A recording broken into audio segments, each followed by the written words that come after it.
whether woman, man, like no, that's not. Pimps are. That's When I say pimp, I mean, of course, the man who is sending a woman out and structuring the business. No, that's a misconception. Okay, please. Where did you spend your first 9 months at?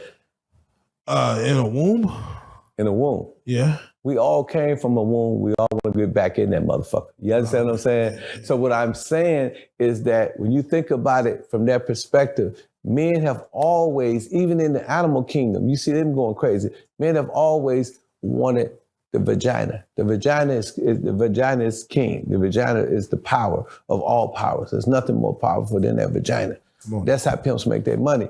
So women, even in the Bible, they wouldn't call prostitutes, they was called concubines. You know what I'm saying? I mean, and a lot of them, and whorelats, a lot of them women in the Bible were considered like King Solomon's wives. You know what I'm saying? I mean, but eventually, you know what I'm saying? I mean, somebody must have got smart and said, I'm hungry and I need to eat. Let me charge for this power that I have. Now slavery, right? This is what slavery, how the black man get into Americanized pimping, right? So in slavery, the slave masters used to rape our women. That's why you got so many light-skinned children during slavery, right? So that they always raped them, but when they would take them out of the slave house and take them into the big house, you know what I'm saying, they would give them a pork chop.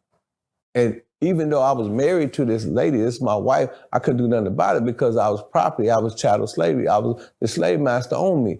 So what the brothers would do back then, they said, next time you go with master, make sure you ask for 2 pork chops.